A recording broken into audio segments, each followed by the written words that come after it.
once again to the Damon Floyd Coaching Show here on the Buzz 101.3, where all our interviews are brought to you by Lost Margaritas on 25th Street. We appreciate their continued support. Encourage you to patronize them and let them know that you appreciate their support of all of our programs and continued support here at Brighton Central High School. Being joined today, of course, by Coach Damon Floyd. And Coach, we've had a couple of tough games in a row. We lost a mighty good Ray County team there at the very end of the game. I went on the road to Maryville, and they pretty much whipped our tails, so to speak, I guess. We had some mistakes there. We played good in the spots in a lot of ways, but still number 9 in the state this week. But with Maryville, we've talked about before, you can't make the little mistakes because we come out, bam, touchdown, first play of the game. We're up 7-0. We hold them 3 and out. We have a punt that doesn't work exactly right. Give them 12-yard field position, bam, here they go. And it's just... Yep. You bite yourself in the foot, and they don't back off. They just take. Well, you see it year after year. We've played them quite a few times now, and it's not only against us. It's every game you turn on, and you know, and like you said, we came out really well. Get a touchdown on an 80-yard run from Jay Allen right off the bat, which was huge, and then come out defensively. They go 3 and out. We make them punt. And then, you know, offensively, we didn't move. We didn't get a first down the next drive, and then we have a punt over our head. And then from there, it just like snowballed quickly. Mm-hmm. And, you know, you turn around, and they've scored 28 points. So, you know, I thought we did a lot of good things, believe it or not, depending on even the score. But, you know, you miss one tackle, and they take it 80 yards for a touchdown, and that happened multiple times. And we're in position. We just got to bring them down, which is easier said than done. You know, and, I mean, let's be honest. They're a talented group. They've got a lot of God-given ability. That, you know, that's the reason they're committed to Division I schools, and they'll play on Saturdays. But, you know, I feel like we should be able to compete with them. And for whatever reason we didn't. You know, it's tough. But, you know, the bottom line is you take the loss, you move on, and everybody's 0-0 this week. But the thing you can only do, to me, is you can just keep putting yourself in those positions to play for a region championship, and you go out and compete, and, you know, eventually we feel like it's going to happen. Well, 12 years in a row, you've been in the playoffs now, and your leadership there, that's something really to be proud of. And I'm sure you and your guys are anxious to play that home playoff game this Friday night when we host Jefferson County. But that's the positive. I saw some other things. We had no penalties. We had one penalty call. It was declined, so we had a penalty-free game, and I couldn't tell you the last time we had a penalty-free game.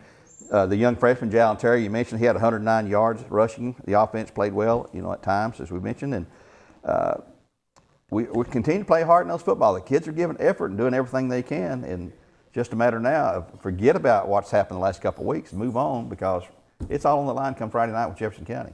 Well, you can't let anything linger. I mean, it's not going to help you at this point. You learn from that.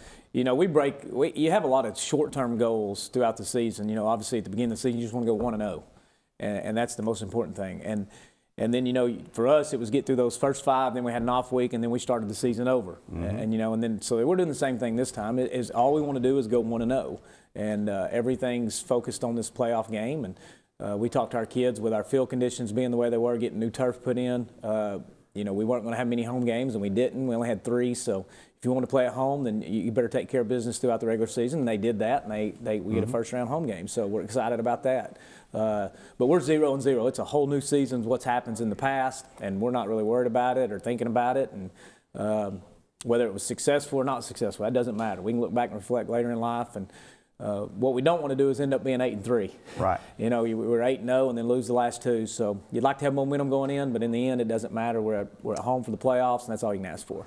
Well, you're right there. I thought Friday night defensively, Tito Williams had a big game along Gage Anderson, Rodney Williams, Josh Held, J.D. Kirkpatrick. Those are names we called all night long defensively. And all of those are underclassmen except Gronk. We missed some tackles that could have been losses, but, you know, got to move on there. And you've mentioned this before last week. When they've got a D1 player at quarterback, D1 player at center, wide receivers, D1 player, those are players. Sometimes you'll have one every few years, a D1 player in your program. Seems like every year it's 2 or 3 or 4 that are going to play on Saturday, and do quite well. But that's just part of the game they've got going on there, and we've got to move on and get ready for Friday. I think we got some guys that have played Division I as well. Yep, I do too. They're just not seniors. Yep. And, you know, when those guys are seniors, they'll be a little bit different too. And it's no excuse, it's just reality. But we feel like we got some talent too. We feel like we should be able to compete with them. So we're frustrated in that part. The good thing is you know, you watch film, and we're in position. Now, obviously, there's some kids on our team that's got to get stronger in the weight room, and they got the God-given ability. We just got a little bit more time in the weight room, and we'll be a little bit better off against those teams. So, but it is what it is. We learn from it. We move on, and like I said, we just put ourselves in those positions, and we've got to continue to do that. And if you play for championships, sometimes you're going to win, sometimes you're going to lose. And I'm happy that our guys, had a good regular season. But like I said, it's time to move on. Talking about moving on, Kobe Dills goes 8-0, unbeaten season. He's been here 3 years, and this is his first unbeaten. He only lost one game to Dalton each of the first 2 years. But he's got a lot of youngsters, some of which have already stepped up to the varsity this year due to our injury situation. And those guys, as you said many, many times, you're one play away from being a starter or getting significant playing time with the varsity, and you've got to be prepared. So that's what they've got in the back of their mind. But, you can't really say enough about what Kobe has done in the last few years for the program here. And I know you appreciate his efforts and the coach that helped him and all those kids that are fighting to get into the varsity, don't you? Well, Kobe's done a great job, obviously. I mean, his record speaks for itself. And the thing about it is he's got a lot of kids that normally we play in JV that's not. You talk about Marcus and Tito starting as Jackson. They all started as freshmen last year. Rodney Williams started as a freshman last year. They're all just sophomores, but they're planning on starting on Fridays. Then you take Jay Allen, Mason. Those guys, Max Wilson. Those guys usually been playing JV. Now they're starting on Fridays. So. But it says a lot for the guys that are playing JV. We still have talent on the JV level that you talk about Damaris Ballard and Jarris Rogers, Alex Walker. They're sophomores that are playing at a really high level. Luke Keith, who's a starting offensive lineman as a sophomore, he's usually a JV guy. So it's funny, we went like 15 years. I think Bryce Copeland was the only freshman that we had that played on Fridays, that started on Fridays as a freshman. And now the past 2 years we've had 7, I think, that have started on Fridays, so that's right? A good thing. But wow, they're playing well. But we don't really talk about age. We don't really care what class they're in. I know they're veterans. I know it's nice to look to the future, but they're a varsity football player. That's the only thing we look at. So we expect them to go out and perform like that, and they have. Yep, they sure have. We've had injuries this week. Jackson Wilson sat out last week. Rodney Williams has been out some. Josh, we've lost Simon Mullis and Finn Mertz for the year. Isaiah Arnold's been out some, and Aiden, he played the whole time, but he was limited, very limited in the first half of the season. So there you go. Those are injuries that will allow someone else to step up, and they've got to understand and be prepared. And obviously you've done well, and your coach staff's got them ready. We can't really take credit for it. When you have talent, those guys, just the talent plays. But Isaiah Arnold, I did want to mention him. He's a senior captain. We tried to give it a go yesterday in practice, and so it looks like he's done for the year as well. So. Oh, really? It's unfortunate because Isaiah, especially, he's a guy that voted as a captain from his peers, and he's a guy that worked extremely hard for the time he's been here. He's been hit with some injuries that have really hampered him, but he sent me a long text last night, and it just didn't end the way he wanted. Sometimes that's life, but injuries are part of the game. Everybody deals with them. It's a physical game, especially at the 6A level. Every week is a physical football game, and injuries are going to happen, so it's time for other people to step up. And the ones, for the most part, we've been very fortunate. The guys that step in have, raised their level of play, and so that's something to be excited about for the future. But unfortunately, injuries are part of the game, and we've had some significant ones, especially in the secondary. It's been like a revolving door, and I had another coach asked me the other day, like, are y'all changed defenses? It's like, well, no, it's just our personnel, certain people's been out every week, and we've had to kind of change what we do to fit. We're trying to get the best players on the field. So every week it's been a little bit frustrating, but our guys have really accepted the challenge and for the most part played pretty well. They have. There's not really been a whole lot of drop-off there when they've come in there and done that. Let's take a break right now. We'll come back here and take a look at Jefferson County. The Patriots will come into Bear Stadium Friday night, and we'll talk about them for a moment here on the Buzz 101.3, where this interview is being brought to you by Lost Margaritas.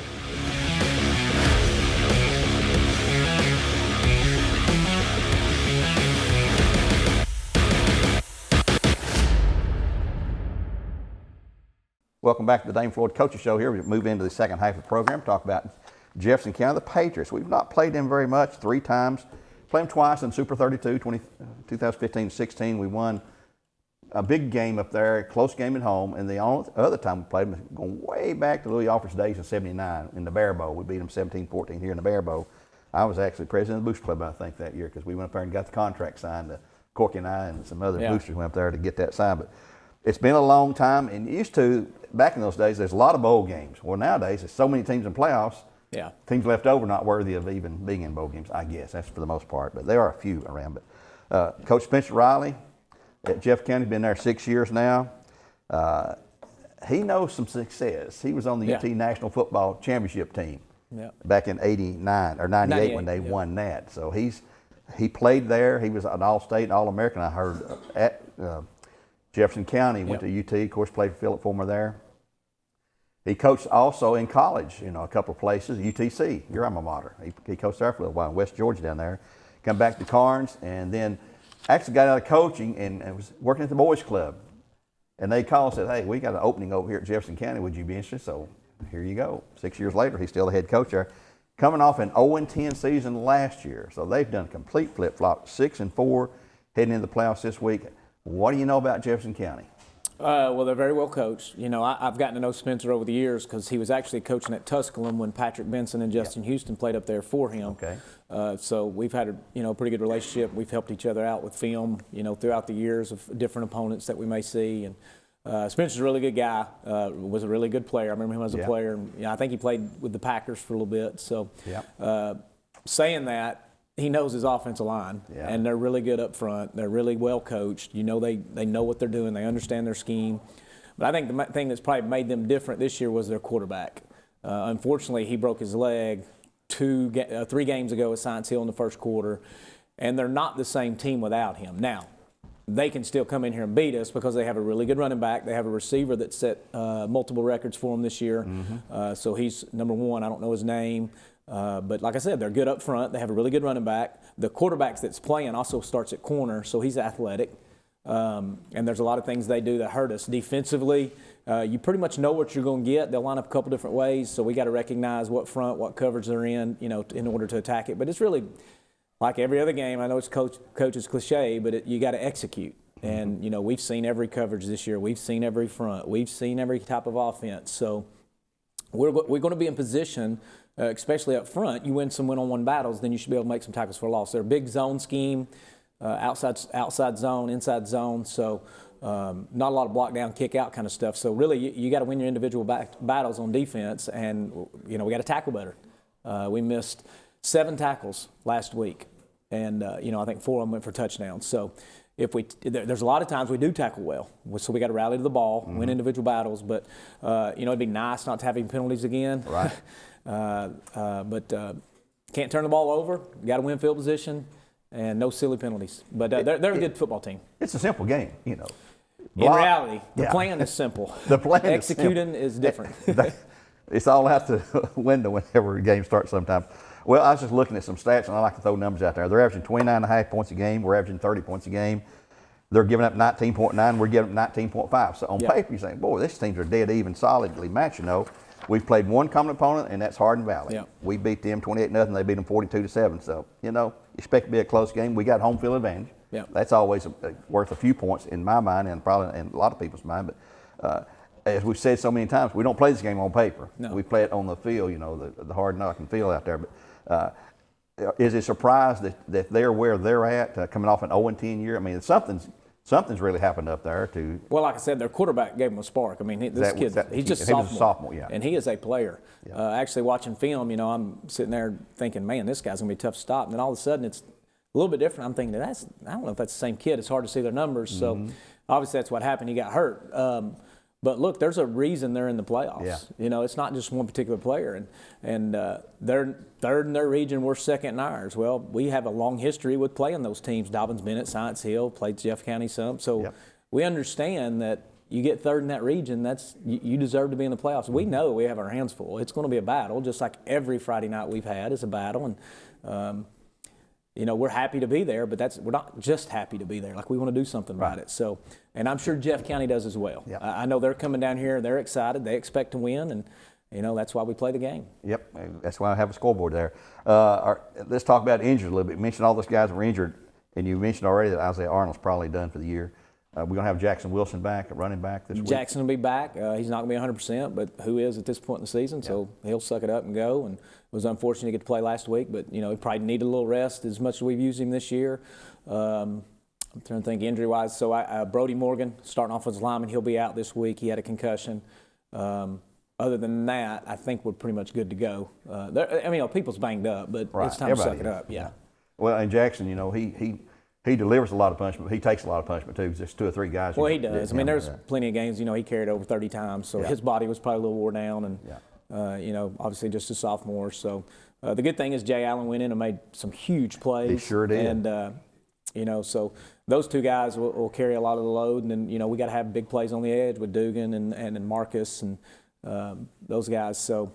It's time to whoever's got the ball in their hands gets a chance to carry it or catch it. We got to make plays. Well, as we said, everything is on the line. In your opinion, is your team mentally ready yet? You got 2 or 3 days to get there. But you're talking about high school kids, so I don't know. I mean, there's a lot on their minds. I can tell you this: at 3:30 today, something's going to pop up like it does every day. Now it's not always serious, but something's going to happen. So.